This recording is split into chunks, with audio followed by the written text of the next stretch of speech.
ये आकाशवाणी है। निचली सीढ़ी आज प्रस्तुत है डॉक्टर प्रसन्न कुमार मिश्र के ओडिया नाटक तड़ोपाहाच का हिंदी अनुवाद। तो सुनिए नाटक निचली सीढ़ी। आज प्रस्तुत है इस नाटक की पहली कड़ी।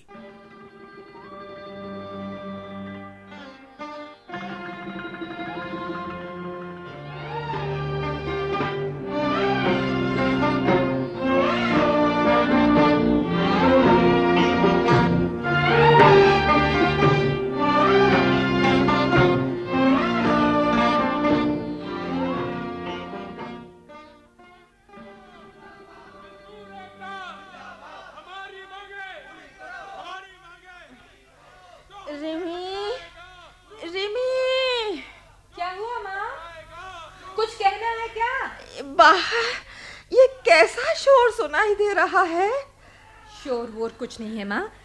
कपड़े की मिल है ना, उसके मजदूरों ने हड़ताल की है। उन्हीं का जुलूस बाजार की तरफ जा रहा है। अरे कुछ भी हो, बाहर का दरवाजा बंद कर दे बेटी। फाटक की मरम्मत तो अभी तक हो नहीं सकी। तुम्हें घबराने की कोई जरूरत नहीं है माँ। मैं जो वहाँ सामने वाले कमरे में बैठी हूँ। अरे वहाँ क्या कर रही है? और क्या करूँ, पिताजी के कुर्ते का बटन टूट गया था, लगा रही हूँ। तेरे पिताजी घर में आ गए क्या? जी, लेकिन माँ तुम्हें ये सब बातें सोचने की क्या जरूरत है? डॉक्टर ने चुप रहने को कहा था ना। बातें जितनी कम करो उतना अच्छा है। अरे चुपचाप तो पड़ी हूँ, लेकिन कब तक? बेटी तू पहले सामने का दरवाजा बंद तो कर दे। अच्छा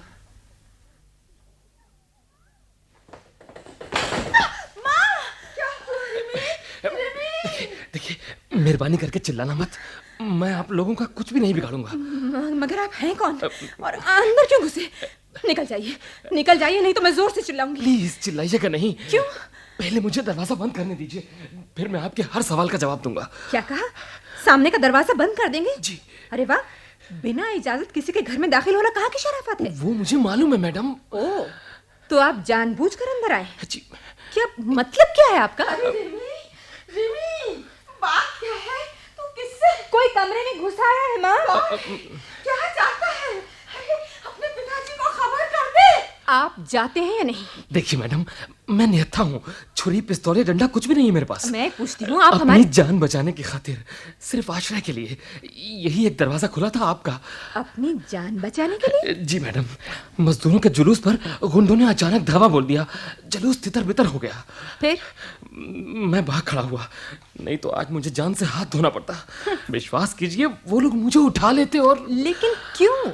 ऐसा ही होता है, मालिक लोग हड़ताल रोकने के लिए मजदूरों के नेताओं को उठा कर ले जाते हैं, उन्हें लालच देकर वश में कर लेते हैं या उनका सफाया कर देते हैं।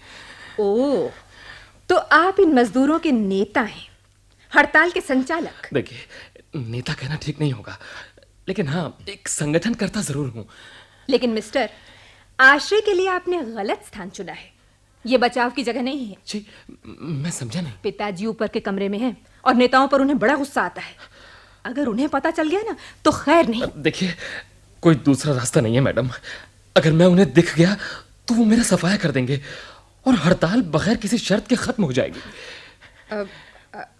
अच्छा तो ठहरिए, मैं सामने का दरवाजा बंद कर देती हूँ। जी। मेरी समझ में ये बात नहीं आ रही कि ऐसे व्यक्तियों से मजदूरों को क्या लाभ हो सकता है जो मौत के डर से भाग खड़े होते हैं। देखिए, जान पर आ पड़ी है, क्या करूं? और आजकल भाग जाना या अपनी रक्षा करना आधुनिक लड़ाई का एक अंग बन गया है। मजदूरों की इस हड़ताल का कारण तो मुझे नहीं मालूम, पर ऐसा तो कोई उपाय जरूर होगा जिससे हड़ताल रोकी जा सकती थी। कोई खुशी से हड़ताल नहीं करता। मालिकों के साथ बातचीत हुई पर समझौता ना हो सका और हड़ताल शुरू। अच्छा जाने दीजिए, मुझे इन बातों से क्या। इसमें छुपाने को क्या है? सबको असलियत बता देना हमारा फर्ज है। देखिए, कंपनी को बहुत लाभ होता है, मगर मजदूरों के रहने के लिए जो मकान बने हैं उनमें कबूतर या मुर्गे ही रह सकते हैं। फर्श पर ऐसे गड्ढे हैं जैसे सियारों की मांद हो। बोनस नहीं, दवाखाना है लेकिन दवा नहीं। साल में मुश्किल से 10 या 20 बार डॉक्टरों के दर्शन मिलते हैं। कंपनी का प्रबंध अगर पसंद नहीं आता तो मजदूरों को कंपनी छोड़ देनी चाहिए। कंपनी किसी को नौकरी करने पर मजबूर तो नहीं करती। पसंद ना हो तो नौकरी छोड़ दें, कोई भी मजदूर ऐसा नहीं कर सकता। और जो ऐसा कर सकता है वो मजदूर नहीं है, कोई और होगा। पेट पालने का कोई भी नेक रास्ता जिसके पास होता है वो कभी अपने शोषण के लिए कंपनी की नौकरी करने नहीं जाता। मैंने अपनी बात से आपको तकलीफ पहुंचाई ना? दरअसल मुझे मजदूरों के बारे में कुछ भी नहीं मालूम। मजदूर अपनी बातें किसी को बता नहीं सकता। अरे, आपके सिर से तो खून बह रहा है। ये कुछ नहीं है, वो दंगे में थोड़ी सी चोट लगी थी, घबराने की कोई नहीं बात नहीं, आप बैठ जाइए। मैंने तो अभी तक ध्यान ही नहीं दिया था। कहा ना, घबराने की कोई बात नहीं ओ, है। ये भी कोई बात है? ठहरिए, मैं थोड़ी सी रुई ले आती हूँ। वो चला गया क्या? नहीं माँ, लेकिन चले जाएंगे। तुम क्यों घबराती हो? ये रूही का क्या करेगी? बाद में बताऊंगी। जरा इस तरफ तो देखिए। जी। इस तरफ। रुई से खून साफ कर देती हूँ। कुछ अच्छा महसूस होगा आपको। आप घाव गंभीर नहीं है, बच गए।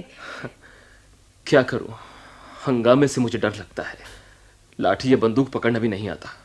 तो फिर इस हड़ताल जैसे धंधे में फंसे क्यों? हाँ, फंस ही गया हूं मैडम। मजदूरों की हालत देखने के बाद हर इंसान का दिल पसीज जाता है, जिनके पास दिल हो। आप अगर देखेंगी तो। फंस जाऊंगी? नहीं, मेरा दिल हो तब ना। आपने मुझे हंसा दिया। दिल तो हर एक का होता है, पर परिस्थिति के दबाव में आकर कुछ लोग अपनी मानवीय भावनाओं को दबाए रखते हैं। अच्छा छोड़िए, बताइए आपको यहाँ कब तक छुपे रहना है? कह नहीं सकता। आज की रात मेरे लिए खतरे से खाली नहीं है। मुझे बहुत डर लगता है। डर? हाँ, मुझे किसी भी तरह का दंगा हंगामा या खून खराबा अच्छा नहीं लगता। रिमी, अरे एक अजनबी के साथ इतनी देर से क्या बात कर रही है? आती हूँ माँ। 1 मिनट, अभी आई। जी। वो अजनबी अभी तक नहीं गया? हो, तुम इसकी चिंता ना करो माँ। वो वैसे आदमी नहीं है, आए हैं और अपने आप चले नहीं नहीं, आजकल किसी का इतना विश्वास करना ठीक नहीं है। शहर में सैकड़ों ठग घूमते फिरते हैं। जैसे भी हो तो उसे जल्दी से विदा कर दे। कह दे कि वो चला जाए। ओ, कह तो रही हूँ माँ, मगर वो नहीं जाता, यही ना? पिताजी। अब भले मानस की तरह चला जाएगा। ए, सुनो, इधर देखो। जी। मेरे हाथ में बंदूक देख सकते हो या नहीं? जी, देख सकता हूं। ठीक है, हम इस कोठी के मालिक हैं। हमारा आदेश है, इसी वक्त यहां से निकल जाओ, वरना हमें मजबूरन गोली चलानी पड़ेगी। माफ कीजिए, मैं यहाँ शरण लेने आया हूँ। मेरी कोठी कोई शरणार्थी शिविर नहीं है। 10 गिनने के अंदर दफा हो जाओ यहां से। जमींदार देवी प्रसाद का निशाना अचूक है। जाओ जाओ। 1 2 3। रुक जाइए पिताजी, रुक जाइए। ये मजदूर नेता हैं, इन पर इतनी कठोरता ठीक नहीं होगी। क्या कहा? ये नेता हैं? नेताओं ने ही साजिश रचाकर मेरी इतनी बड़ी जमींदारी हड़प की है। बर्बाद हो गया मैं। मगर इस युवक ने आपका कुछ नहीं बिगाड़ा पिताजी। वर्षों से मुझे ऐसे ही व्यक्ति की तलाश थी जिस पर गोली चलाकर मैं अपने अरमान पूरे करूं। आज मौका मिला है, कैसे गोली से भून दूं। मेरा गुस्सा तो उतर जाए। शांत हो जाइए पिताजी, ये हमारे मेहमान हैं, शरण में आए हैं। शरण में आए व्यक्ति को मारकर आप अपने खानदान को बदनाम करेंगे, नेक नामी पर कलंक लगाएंगे। जमींदारी चली गई तो क्या हुआ, हमारी कुलीनता तो अब भी बची है। रिमी, मैं देख रहा हूं तू इसकी तरफदारी करने लगी है। बात क्या है? कोई बात नहीं है पिताजी, कोई रहस्य नहीं है। बस इतना है कि जान बचाने के लिए इस घर में घुस आए हैं और जैसे भी हो मुझे इनकी रक्षा करनी है। वाह, अनोखी दलील है, मुझे खुशी हुई। आप जाकर आराम कीजिए और ये बंदूक मुझे दे दीजिए। हाँ? अगर इन्हें मारने की जरूरत हुई तो मैं इसे काम में लाऊंगी। तू यकीन कीजिए पिताजी, मुझे गोली चलाना आता है। कैसी बातें कर रही है रिमी? इस बदमाश के पास तुझे अकेली छोड़कर मैं सोने जाऊंगा, ये नामुमकिन है। यंग मैन, जी। जरा चेहरा दिखाना, मुंह पर उठाओ। जी। हाँ, ये तो वही है, दीनानाथ। दीनानाथ नहीं, उनका बेटा समर। मैं समर हूं। आप इन्हें जानते हैं पिताजी? इसे ही नहीं, इसके बाप दादा को भी जानता हूं रिमी। इसकी आंखों में दीनानाथ की आंखें मुझे साफ दिखाई दे रही हैं। तब तो अच्छा ही हुआ। नहीं रिमी नहीं, जमींदार देवी प्रसाद के घर के लिए इसकी आंखें अच्छा सगुन नहीं है। ये आंखें नहीं, ये एक बहुत बड़ी साजिश है, बहुत बड़ा षड्यंत्र। पिताजी की बातों का बुरा ना मानना समर बाबू, इस तरह बातें करना इनकी आदत है। इन्हें लगता है कि दुनिया भर के लोग इनके खिलाफ हैं, साजिश रच रहे हैं। देखिए, मेरा यहाँ से चले जाना ही ठीक होगा। बिल्कुल। लेकिन मैं ये नहीं चाहती कि जानबूझकर किसी को मौत के सामने ढकेल दूं। तू नहीं जानती रिमी, इस युवक के खून में बगावत है, खून में। इसका दादा एक मेमार था जो चिनाई करता था। हमारे नए महल की चिनाई का काम हम उसके सुपुर्द करना चाहते थे, लेकिन इस छोकरे का बाप दीनानाथ अंग्रेजी साम्राज्यवाद का विरोधी था। अंग्रेजों को इस देश से हटाने वाले गिरोह में शामिल होकर उसने नमक बनाया, थाने पर हमला किया। उफ, किस कदर खतरनाक आदमी था। उसे पकड़ने के लिए पुलिस ने वारंट जारी किया, मगर उसे गिरफ्तार नहीं कर सकी, जैसे हवा में गुम हो गया हो। मगर उसके लिए उसके बाप को बहुत नुकसान उठाना पड़ा। किसी अमीर आदमी ने साथ नहीं दिया उसका। आपने उसे काम के लिए बुलाया या नहीं? नहीं, यह मुमकिन ही नहीं था। उस वक्त किसी अंग्रेजी सरकार के खिलाफ आदमी को घर में घुसने देना खतरे से खाली नहीं था। अंग्रेज सरकार ने धमकी दी थी कि ऐसे लोगों के साथ संपर्क रखने वाले जमींदारों और अमीरों को हर तरह से परेशान किया जाएगा, उनके खिताब छीन लिए जाएंगे। तब तो आप बड़े होशियार निकले। आपका वो राय साहब का खिताब तो अछूता रह गया। क्यों पिताजी? हाँ, और एक दिन इसका बाप इस महल में आया था। मेरे पिताजी दीनानाथ? क्यों आए थे? मुझसे चंदा वसूल करने और मुझे स्वतंत्रता संग्राम में शामिल करने। पर उस दिन वो नाकामयाब रहे। आपने चंदा नहीं दिया, यही ना? उस वक्त हमारा नया महल बन रहा था। बंद कीजिए पिताजी। देश की स्वतंत्रता के लिए उस दिन आप थोड़ा सा चंदा भी नहीं दे सके। मैं होती ना तो तिजोरी खोल देती। हाँ, क्या कहा? ठीक ही तो कह रही हूँ। उन शैतानों के लिए तिजोरी खोल देती? वो शैतान नहीं थे पिताजी, स्वतंत्रता सेनानी थे, जिनके कारण आज देश को आजादी की रोशनी मिली है। आजादी, आजादी, आजादी! अरे इसी आजादी ने तो मुझे लूट लिया, बर्बाद कर दिया, मुझे कंगाल बना दिया। झूठ! आपके स्वार्थ के कारण ही आपका धन वैभव नष्ट हुआ है। पिताजी, ये राय साहब का खिताब आज के जमाने में कितना शर्मनाक है, जानते हैं आप? हाँ, तो तू इस बदमाश को चंदा दे रही है? वो चंदा लेने नहीं, शरण लेने आए हैं। ठीक है, तो ये बंदूक अपने पास रख। जानती है, इन्हीं नेताओं की साजिश से इस गली से शराब की भट्टी उठ गई है। गिलास भर शराब के लिए मुझे रिक्शे पर 3 रुपए खर्च करने पड़ते हैं। तो पढ़े। क्या कहा? पढ़े? अरे तेरे पिता को खामखा तकलीफ उठानी पड़ती है, रुपया खर्च करना पड़ता है, और तू कहती है कि पढ़े? जब तक भट्टी यहाँ थी, मोहल्ले की बहू बेटियों का बाहर निकलना मुश्किल था। मैंने ही कोशिश करके यहाँ से भट्टी हटवा दी है। तो भट्टी तूने हटवाई है? अच्छा, दुश्मन अपने घर में ही है और मैं बाहर ढूंढ रहा हूं। अच्छा, जो हुआ सो हुआ। अब आप जाइए और सो जाइए। जाने से पहले इस घर के मालिक की हैसियत से मैं इस छोकरे को 2 बातें सुनाना चाहता हूं। जी सुनाइए, मैं सुनने को तैयार हूं। तो सुनो, हम जमींदार रुद्र प्रसाद के इकलौते बेटे देवी प्रसाद हैं, समझे? कभी हमारी बहुत बड़ी जमींदारी थी। यह महल धन दौलत, नौकर नौकरानियों से यह महल भरा पड़ा था। विलायती शराब की बोतलों से अलमारियां भरी रहती थीं, और थोड़ी दूर पर जहां आज वो कपड़े की मिल खड़ी है, ये जमीन हमारी थी। और जिस कोठी में आज वो कंपनी का जनरल मैनेजर रहता है, आज से 40 बरस पहले उस महल को हमने 1 लाख रुपए खर्च करके बनवाया था। जी, क्या ये सच है?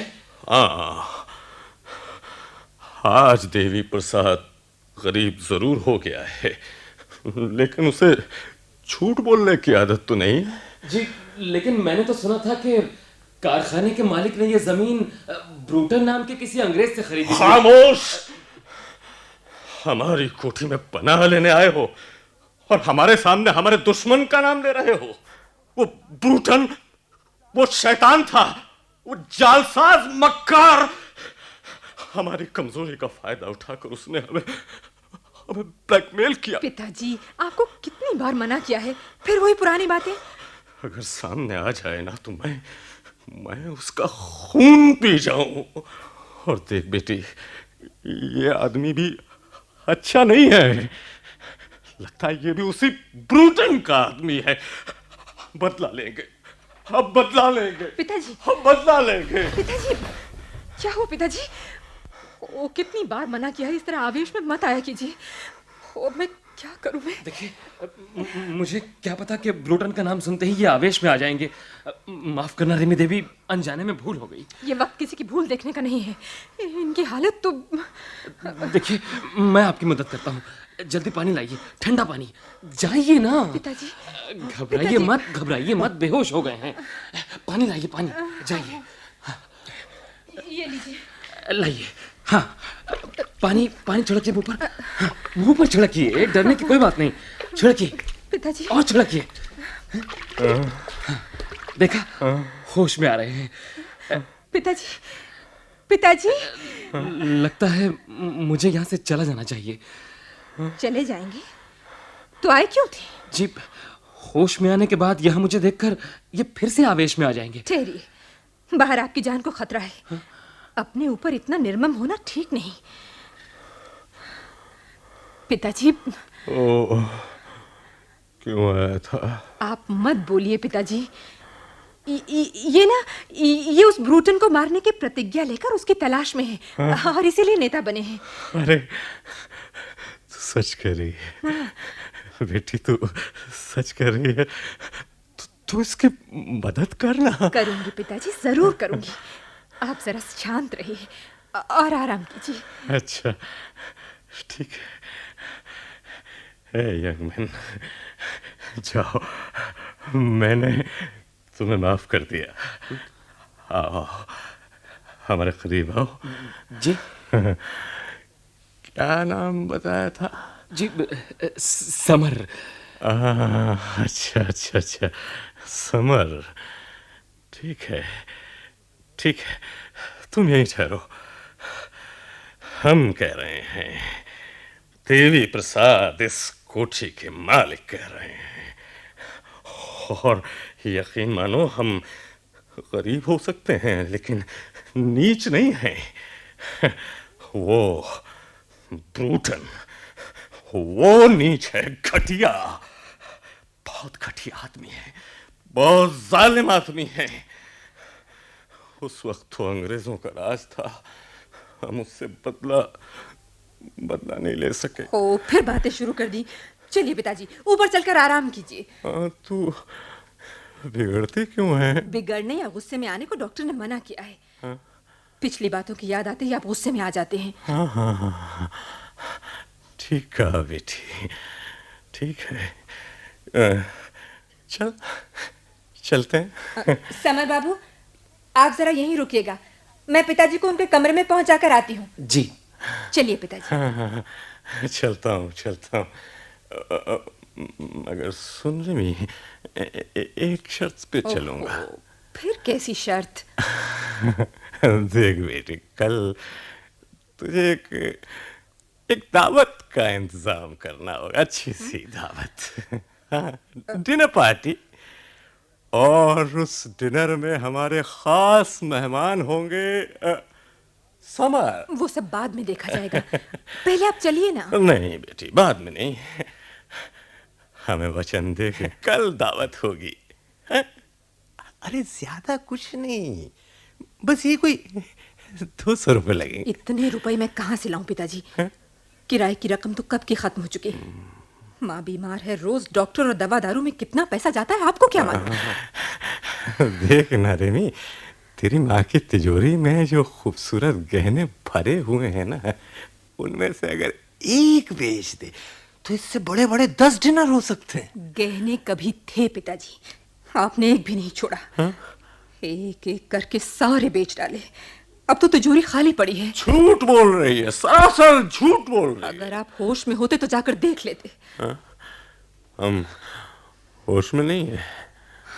जाने दीजिए, अब इन बातों से क्या फायदा।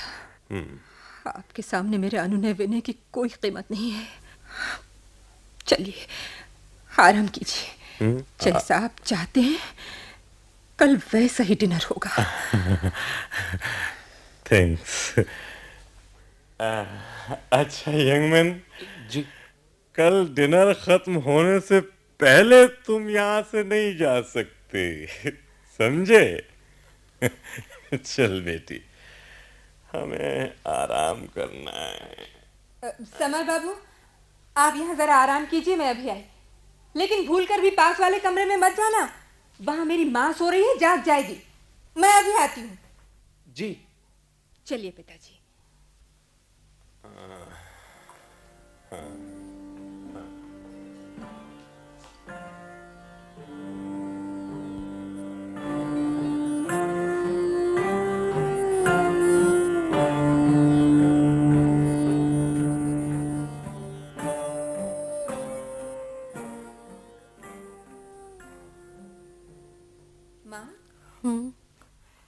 लगता है रात के 10 बज चुके हैं।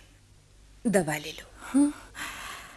उस टेबल घड़ी में चाबी भरना भूल गई क्या? वो तो चलती ही नहीं, खराब हो गई है। अरे सब अचल हो गया, सब खराब हो गया। अच्छा मुंह खोलो। लो दवा लो।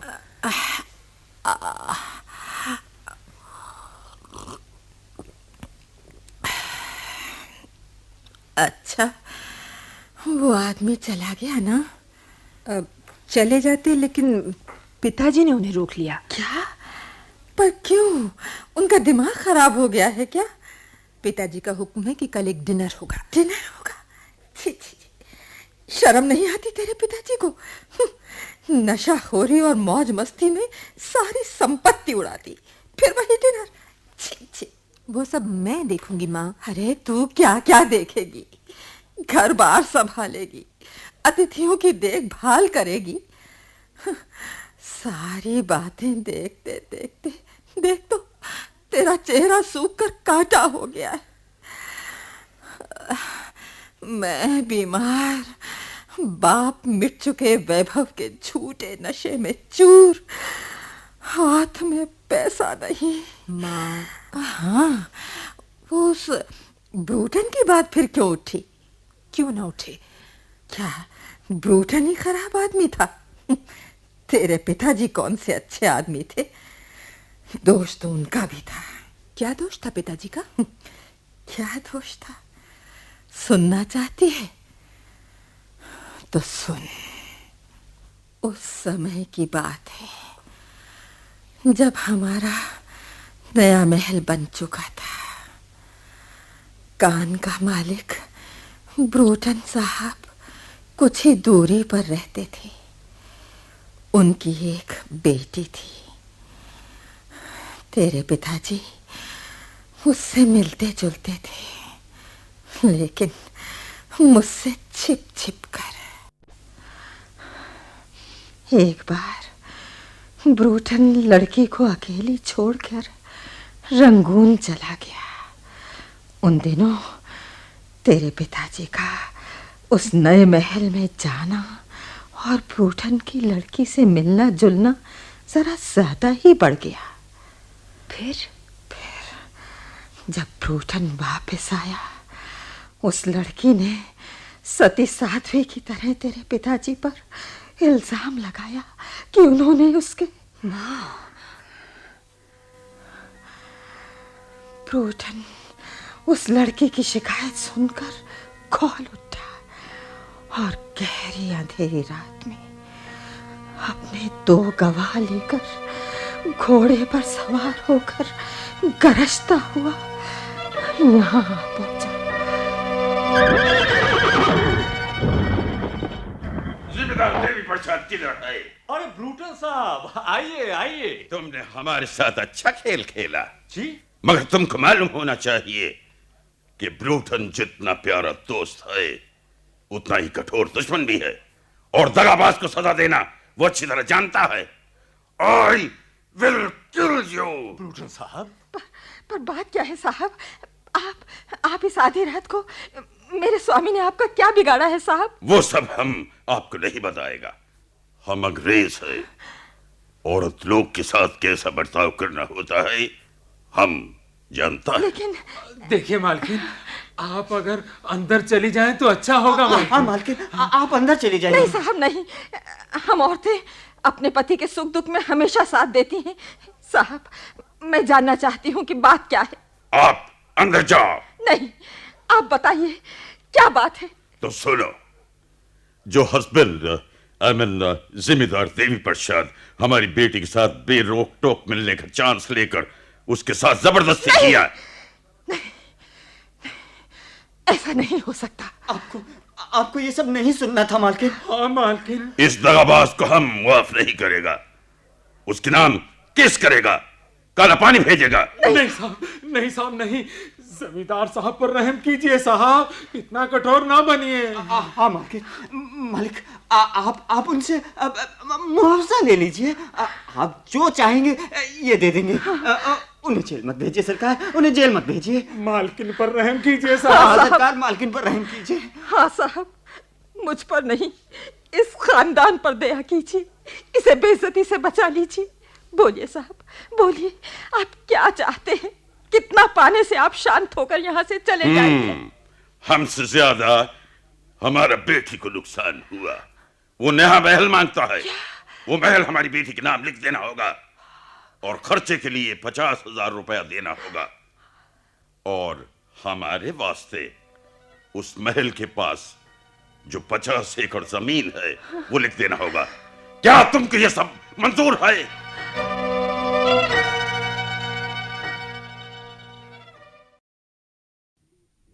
निचली सीढ़ी नाटकों के अखिल भारतीय कार्यक्रम में अभी आपने डॉक्टर प्रसन्न कुमार मिश्र के ओडिया नाटक ताड़ोपा हाच का ये हिंदी अनुवाद सुना। हिंदी अनुवाद श्री वैरागी चरण मिश्र ने किया। निर्देशक थे सुदर्शन कुमार। प्रस्तुतिकरण सहायक प्रकाश चंद्र जैन। नाटक में भाग लेने वाले कलाकारों का भूमिका सहित परिचय इस प्रकार है। समर श्री नीरज शर्मा, रिमी श्रीमती वीना होरा, मां श्रीमती राजकुमारी प्रसाद, जमींदार देवी प्रसाद श्री अरुण माथुर, सिमी श्रीमती सुचित्रा गुप्ता, ब्रूटन श्री महेंद्र सूद, अन्य स्वर थे श्री सतीश महाजन और श्री सुशील बैनर्जी के। आज आप इस नाटक की पहली कड़ी सुन रहे थे। कल इसी समय इस नाटक की दूसरी और अंतिम कड़ी प्रसारित की जाएगी। केंद्रीय नाटक एकांश के लिए तैयार किए गए इस नाटक को आकाशवाणी के दिल्ली केंद्र से प्रसारित किया गया।